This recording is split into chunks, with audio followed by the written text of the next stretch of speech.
Shalom, selamat malam. Kembali lagi kita bertemu dan berjumpa lagi dalam renungan malam. Mari sebelum kita mulai ibadah ini, saya ajak kita semua melakukan pujian di dalam Kidung Jemaat 410 ayat yang pertama dan ayatnya yang kedua. Tenanglah kini hatiku. Tenanglah kini hatiku, Tuhan memimpin langkahku di tiap saat dan kerja, tetap ku rasa tangannya. Tuhanlah yang membimbingku, tanganku dipegang teguh, hatiku berserah penuh, tanganku dipegang teguh. Ayatnya yang kedua. Di malam yang gelap benar, di taman indah dan segar, di topan dan di laut tenang, tetap tanganku dipegang. Tuhanlah yang membimbingku, tanganku dipegang teguh, hatiku berserah penuh, tanganku dipegang teguh. Mari kita berdoa. Tuhan Allah Bapa yang baik, Tuhan Allah Bapa yang mulia, Tuhan kami sembah di dalam anak-Mu, Tuhan kami Yesus Kristus. Bapa, kami menyadari akan keberadaan kami sebagai manusia yang berdosa. Kami tidak layak Tuhan, tapi kami percaya bahwa malam hari ini Tuhan, kami boleh ada dan kami boleh memberikan waktu kami untuk melakukan ibadah renungan di malam ini. Kami sungguh yakin dan kami percaya semua karena kasih karunia dan anugerah-Mu Tuhan semesta-mata. Tuhan, kami hendak beribadah kepadamu, kami hendak duduk di kaki-Mu Tuhan, mendengarkan suara-Mu, memuji dan menyembah-Mu. Kiranya Roh-Mu yang kudus berkenan untuk hadir di tempat ini, menguasai tempat ini, bahkan menyiapkan hati dan pikiran kami Tuhan, sehingga kami hanya terfokus dan hanya memikirkan Engkau saja ya Tuhan. Terima kasih Tuhan, terima kasih Yesus, terpujilah Engkau dari sekarang sampai selama-lamanya. Haleluya, amin. Kita menyanyikan kembali di dalam Kidung Jemaat 413 ayatnya yang pertama. Tuhan pimpin anakmu. Tuhan pimpin anakmu agar tidak tersesat, akan jauhlah seteru bila kau tetap dekat.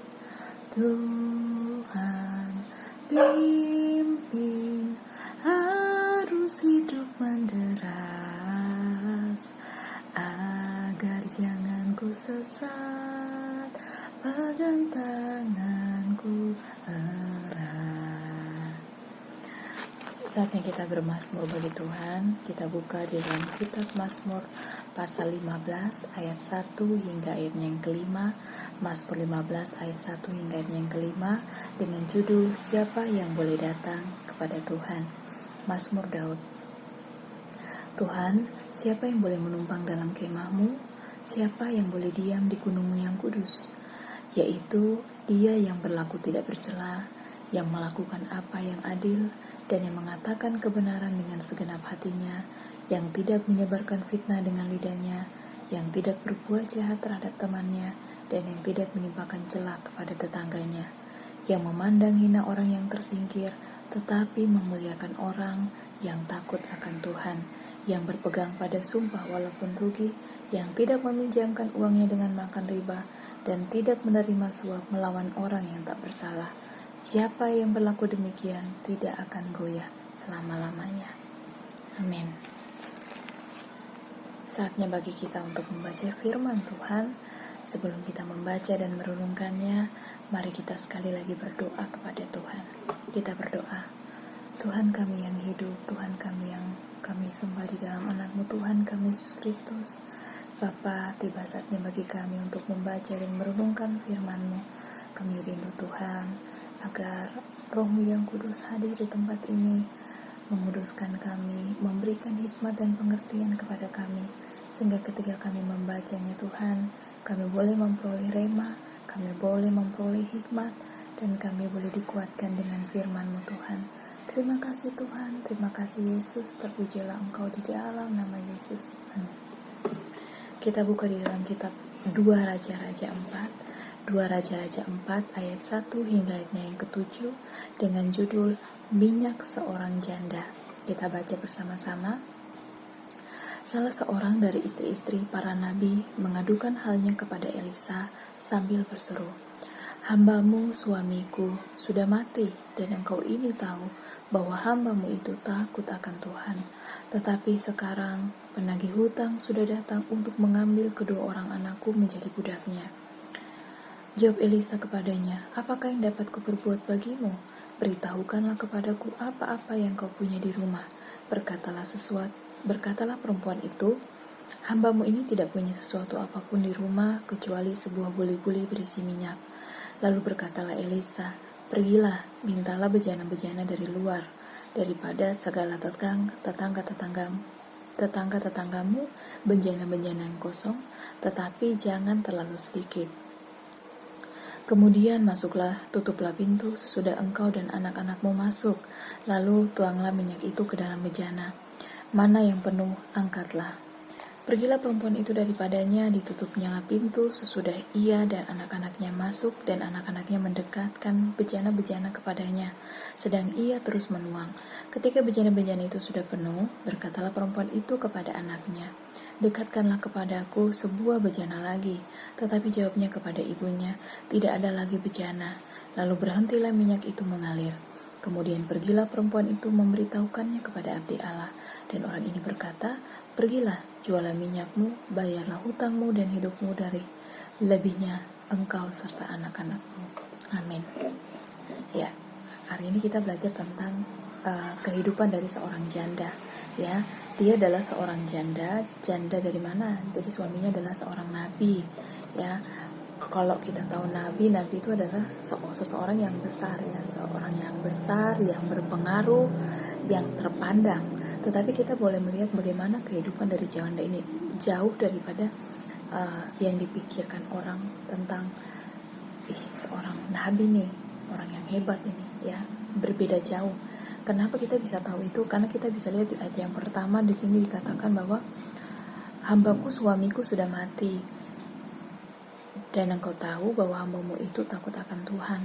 Tetapi sekarang penagih hutang sudah datang untuk mengambil kedua orang anakku menjadi budaknya. Jadi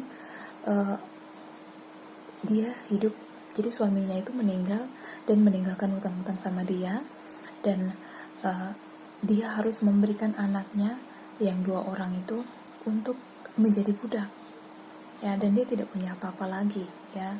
Nah, tema daripada firman Tuhan hari ini adalah kosong, ya, tuh kosong. Gambaran dari apa yang dialami oleh janda ini sebenarnya juga dialami oleh kita. Kita pun juga mengalami yang namanya kekosongan. Kekosongan ini seperti apa sih, ya? Apa sih yang dimaksud dengan kekosongan, ya? Dia mengalami kekosongan karena ya dia tidak punya apa-apa, dia hidup dalam hutang, ya. Tetapi tidak hanya sekedar jadi kosong, itu ada 3 jenis. Yang pertama ada namanya kekosongan jiwa, yang kedua adalah kekosongan keuangan, dan yang ketiga adalah kekosongan rohani. Kekosongan jiwa tuh kayak ya, saya pikir semua orang pernah mengalami, ya, kita tertawa tetapi hati kita rasanya kosong, ya. Kekosongan keuangan itu seperti apa yang dialami oleh janda ini, ya kan? Suaminya meninggalkan utang pada mereka, dan kita pun mungkin, bahkan saya pun juga mengalami yang namanya kekosongan rohani, kekosongan keuangan. Saya merasa kering, saya merasa pendapatan saya tidak ada, saya merasa di masa pandemi ini sulit mendapatkan rezeki ataupun uang. Dan yang ketiga adalah namanya kekosongan rohani. Kekosongan rohani itu seperti apa? Kita hadir di dalam rumah ibadat, bahkan kita mendengarkan firman Tuhan, tetapi firman itu tidak benar-benar masuk di dalam hati kita, atau kita hanya merasa biasa-biasa saja ketika dengar firman Tuhan, kita merasa biasa-biasa saja ketika kita memuji Tuhan, kita merasa biasa-biasa saja saat terjadi penyembahan. Nah, itu namanya kosong rohani. Dan janda ini mengalami hal yang sama, ya. Dia tidak hanya sedih anaknya akan diambil sebagai budak, dia tidak punya uang, bahkan suaminya meninggalkan utang. Jadi dia mengalami yang namanya kekosongan ini, ya. Tapi kita harus yakin dan percaya bahwa Tuhan tidak akan pernah membiarkan kita merasakan kekosongan ini, ya. Dan kita tidak boleh membiarkan diri kita untuk untuk tetap kosong, karena itu sangat berbahaya. Kalau kita membiarkan itu akan kita akan mengalami kehilangan sukacita, kita akan mengalami yang namanya kehilangan damai sejahtera, bahkan kita nggak tahu arah tujuan kita tuh apa, ya. Mungkin ada teman-teman yang mengalami, bahkan saya pun mengalami sendiri, ya. Saya pergi beribadah hari Minggu, tetapi pada saat saya beribadah bisa saja pikiran saya lari, bahkan saya merasa biasa saja, padahal saya merasa bahwa saya membutuhkan firman Tuhan itu, tetapi saya merasa kekosongan di dalam diri saya, gitu. Dan saya menyadari ada apa yang menyebabkan sehingga saya bisa merasakan kekosongan. Yang pertama, kekecewaan. Seringkali mungkin kita menjalani kehidupan sehari-hari, kita melihat orang lain jauh lebih sukses dari kita, bahkan kita mengalami yang namanya kekecewaan terhadap masa lalu, bahkan mungkin kekecewaan terhadap apa yang kita alami hari ini yang tidak berjalan sesuai dengan yang kita mau. Kenapa Tuhan, kok saya ngalamin kayak gini? Kenapa Tuhan, kok Tuhan izinkan saya mendapatkan sesuatu hal yang buruk, yang menurut kita itu buruk, ya kan? Kita menjadi kecewa, tidak hanya terhadap Tuhan, terhadap orang, kita juga bisa kecewa terhadap orang lain. Kenapa orang lain bersikap seperti itu kepada kita? Bahkan kita juga mungkin bisa kecewa terhadap diri kita sendiri. Kenapa saya bisa melakukan hal ini? Kok saya tidak maksimal dalam mengerjakan sesuatu? Kenapa saya selalu gagal? Nah, itu ada kekecewaan. Yang kedua adalah hilang, ya. Mungkin ada sesuatu yang hilang, misalnya uang kita atau sukacita kita, sehingga kita merasa kosong di dalam diri kita. Begitu juga dengan seperti yang dialami oleh janda ini, ya. Dia mengalami kekosongan jiwa, kekosongan keuangan, dia mengalami kekecewaan juga, ya. Nah, tetapi apa yang kita lihat dan kita pelajari dari firman Tuhan ini, bagaimana janda ini bisa mengalami yang namanya penyediaan Tuhan. Jadi tidak selalu dia mengalami kekosongan, tetapi dia mengalami penyediaan Tuhan. Yang pertama, kita baca di ayat yang ke 2 Raja-Raja 4 ayat yang pertama. Salah seorang dari istri para nabi itu mengadukan halnya kepada Elisa sambil berseru. Perhatikan, di sini dikatakan mengadukan halnya kepada Elisa dan berseru.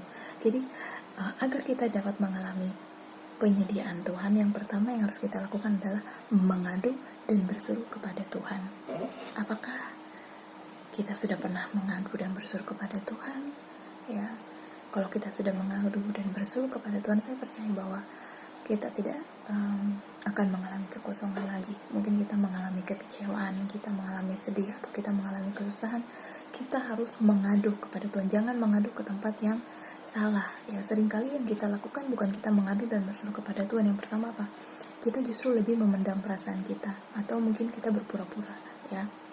Di depan orang lain kita tidak menunjukkan bahwa kita sedih, kita menyimpan perasaan sedih kita menyimpan rasa kecewa kita, ya. Bahkan kita berusaha untuk mengatasi kekecewaan atau kesedihan kita tuh dengan cara kita sendiri. Ya, bagaimana kita mengatasi kekecewaan kita ini, yaitu dengan melakukan pelarian. Ya, pelarian itu bahkan bisa kita melakukan pelarian ke tempat yang salah. Ke tempat yang salah seperti apa? Kita marah-marah, ya kan? Yang seharusnya orangnya itu kita tidak marah, tetapi karena kita kecewa, ada hal yang tidak mengecewakan, akhirnya kita marah-marah. Kita marah sama orang tua kita marah sama pasangan kita marah sama anak kita marah. Ya, seringkali kita, kenapa sih begini? Padahal orang lain mungkin tidak tahu apa kesalahannya, tapi hanya karena ada sesuatu hal yang tidak menyenangkan di hati kita, akhirnya kita marah. Kita berusaha untuk melampiaskan rasa kecewa kita, rasa sedih kita, rasa kekosongan kita dengan kita marah-marah. Yang kedua, ada juga orang-orang yang merasa kosong dan berusaha untuk mencari kepuasan dirinya sendiri dengan melakukan hubungan seksual, dengan menonton film porno, dengan kecanduan game, ya, dan bahkan ada yang selingkuh. Ya, kita tahu bahwa hal-hal ini adalah hal-hal yang menyenangkan kita, tapi kita tahu bahwa semakin kita larut di dalam aktivitas-aktivitas ini, justru kita akan semakin dalam lagi kosong. Ya, sehingga kita harus tahu bahwa tidak ada tempat yang aman selain daripada hadirat Tuhan. Kita baca sama-sama di dalam Mazmur 34. Mazmur 34 ayatnya yang ke-17 sampai dengan ayatnya yang ke-18. Wajah Tuhan menentang orang-orang yang berbuat jahat untuk melenyapkan ingatan kepada mereka dari muka bumi. Apabila orang-orang benar itu berseru-seru, dikatakan di sini berseru-seru, maka Tuhan mendengar. Luar biasa ya, ketika kita berseru, Tuhan mendengar dan melepaskan mereka dari segala kesesakannya. Ya, jadi bisa kita katakan bahwa tidak ada tempat yang aman buat kita untuk mengisi kekosongan, yaitu dengan berseru dan mencari hadirat Tuhan. Ya, maka kita bisa mengatasi kekosongan kita. Ingat, tidak ada situasi yang buruk yang membuat kita tidak bisa berdoa. Bahkan tidak ada situasi yang sebaik apapun yang membolehkan kita untuk lupa untuk berdoa. Jadi tetap berdoa, tetap berseru, dan mencari Tuhan, mencari hadirat Tuhan. Solusi yang kedua adalah pastikan kita mendengarkan firman Tuhan sepenuhnya. Kita lihat di dalam kitab 2 Raja tadi, kita baca di dalam 2 Raja 4 ayat 3 hingga ayat yang keempat. Lalu berkatalah Elisa, pergilah, mintalah bejana-bejana dari luar daripada segala tetanggamu, bejana-bejana kosong, tetapi jangan terlalu sedikit. Kemudian masuklah, tutuplah pintu sesudah engkau dan anak-anakmu masuk, lalu tuanglah minyak itu ke dalam segala bejana, mana yang penuh angkatlah. Kita tahu bahwa apa yang diperintahkan oleh Elisa dilakukan oleh janda tersebut, ya, hingga akhirnya bejana-bejana itu bisa terisi penuh, minyaknya itu terus mengalir. Ya, di sini kita lihat janda ini mendengarkan sepenuhnya apa yang diperintahkan oleh Nabi Elisa. Seringkali kita hanya sekedar mendengar, tetapi kita tidak mendengarkan dengan sepenuhnya. Mendengarkan sepenuhnya itu artinya apa? Taat. Ya, kita tidak hanya sekedar mendengar, tetapi kita benar-benar mendengar dan juga taat. Kita tidak boleh menjadi Kristen yang pilih-pilih. Saya mau lakukan firman Tuhan ini ya kan, biasanya kalau firman Tuhan dari hamba-hamba Tuhan tentang berkat, kita pasti senang nih. Tetapi kalau misalnya firman Tuhan mengatakan kasihilah musuhmu, ya kan, jangan membenci sesamamu manusia, itu terkadang masa kita tidak boleh membenci musuh kita? Masa kita tidak boleh berbuat jahat terhadap orang yang berbuat jahat terhadap kita? Ya, seringkali kita memilih mana firman Tuhan yang menurut kita enak dilakukan, dan kita lebih memilih untuk tidak melakukan firman Tuhan yang sulit dilakukan. Nah, itu mendengar dan juga taat. Tidak hanya sekedar mengetahui tentang firman Tuhan, tidak hanya sekedar kita mendengarkan firman Tuhan. Ya, kita dengar firman Tuhan lewat membaca firman Tuhan, lewat hamba-hamba Tuhan, bahkan bisa juga kita dengarkan firman Tuhan dari orang-orang terdekat kita. Nah, Tidak hanya sekedar kita mendengar, tetapi kita juga harus taat untuk melakukan. Dan yang terakhir, solusi untuk supaya kita bisa mengalami penyediaan Tuhan atau kita tidak lagi mengalami kekosongan, yaitu pastikan diri kita tersedia untuk Tuhan. Kita baca di ayat yang ke-6, ketika bejana-bejana itu sudah penuh, berkatalah perempuan-perempuan itu kepada anaknya, dekatkanlah kepadaku sebuah bejana lagi. Tetapi jawabnya kepada ibunya, tidak ada lagi bejana. Lalu berhentilah minyak itu mengalir. Ketika dikatakan bejana itu sudah tidak ada lagi, langsung minyak itu berhenti. Nah, jadi pastikan diri kita masih tersedia untuk Tuhan. Pastikan bahwa memang di dalam diri kita itu ada tempat untuk Tuhan. Pastikan bahwa ada tempat untuk firman Tuhan itu terisi di dalam hidup kita. Kadang kita datang itu kita tidak benar-benar mau menerima firman Tuhan. Kadang kita datang ke gereja bukan hanya sekedar untuk datang ke gereja, tetapi bukan benar-benar untuk datang untuk saya mau datang nih supaya saya pulang itu saya dapat sesuatu, atau saya pulang ini saya pengen mengalami kepuasan atau tidak lagi mengalami kekosongan, ya kan? Jadi mari kita sediakan hati kita untuk Tuhan, bahkan menyediakan tempat untuk firman Tuhan itu hidup di dalam diri kita. Ketika kita melakukan 3 yang tadi, yang pertama adalah berseru kepada Tuhan, yang kedua kita mendengarkan dan taat firman Tuhan, dan yang ketiga adalah kita menyediakan diri kita, hati kita untuk Tuhan. Saya percaya bahwa penyediaan Tuhan, berkat Tuhan, bahkan kita tidak akan lagi mengalami yang namanya kekosongan. Karena apa? Karena Tuhan kita tidak akan pernah membiarkan kita untuk hidup terus di dalam kekosongan itu, karena Dia akan sendiri menyediakan berkat dan apapun yang kita butuhkan. Amin. Oke, untuk mengakhiri ibadah renungan malam ini, saya ajak teman-teman, saudara-saudara semua untuk menyanyikan lagu Selidiki Hatiku. Selidiki aku, lihat hatiku, apakah ku sungguh mengasihimu, Yesus, Kau yang Maha Tahu, damailah hidupku, tak ada yang tersembunyi bagiku. Selidiki aku, lihat hatiku, apakah ku sungguh mengasihimu, Yesus, Kau damailah hidupku, tak ada yang tersembunyi bagimu. Telah kulihat kebaikan-Mu yang tak pernah habis di hidupku. Ku berjuang sampai akhirnya Kau dapat Dia, ku tetap setia. Ku berjuang sampai akhirnya Kau dapat Dia, ku tetap setia.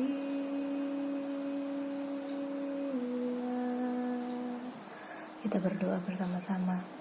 Tuhan Yesus yang baik, Tuhan Yesus yang kami muliakan, kami sangat bersyukur kalau malam hari ini Tuhan, kalau kami boleh bersama-sama belajar dari hamba-Mu Janda, di mana beliau boleh belajar mengisi kekosongan dengan penyediaan dari Tuhan. Sama seperti hamba-Mu Tuhan, kami juga mau Tuhan mengalami penyediaan Tuhan.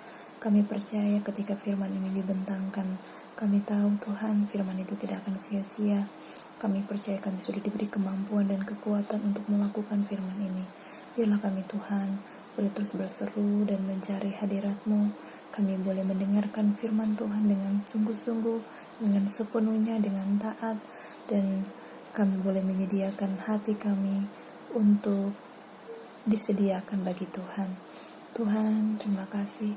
Seringkali kami menyadari ketika kami mengalami kekosongan, kami lari pada hal-hal yang tidak benar, kami marah-marah, kami nonton film porno, kami bermain game, kami sibuk dengan hal-hal duniawi, dan kami tidak mau untuk mencari Engkau, Tuhan.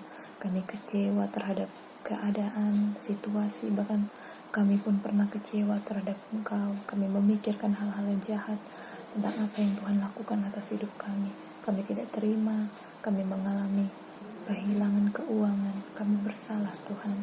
Oleh karena itu kami datang, kami mengakui akan segala dosa-dosa kami mengakui kelemahan kami. Kami tahu ketika kami datang dengan keberadaan kami yang bersalah, ketika kami datang dengan keberadaan kami, kekurangan kami, Tuhan, Engkau melihat segala kekurangan kami, Engkau menerima kami, Engkau mengampuni kami, Engkau memaafkan kami.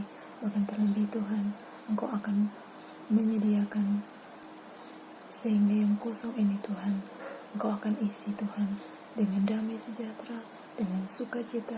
Bahkan kami boleh memiliki tujuan, arah, visi, yaitu hidup yang berdampak bagi sesama. Tuhan, terima kasih. Saya berdoa agar ketika firman ini diberitakan Tuhan, setiap orang yang mendengar diberkati, setiap orang yang mendengar dikuatkan, dan setiap kami Tuhan boleh diberkati dengan firman-Mu. Kami percaya firman-Mu berkuasa, firman-Mu tidak akan tinggal begitu saja, tetapi akan berbuah di dalam kehidupan kami, sehingga buah itu akan kelihatan dan nama Tuhan dipuji dan dimuliakan. Terima kasih Tuhan, biarlah anugerah, berkat, dan damai sejahtera dari Allah Bapa, dari Tuhan kita Yesus Kristus, dan dari Roh Kudus menyertai kita dari malam ini hingga esok hari. Di dalam nama Yesus kami berdoa. Amin. Terima kasih teman-teman. Sampai jumpa di renungan berikutnya. Dadah.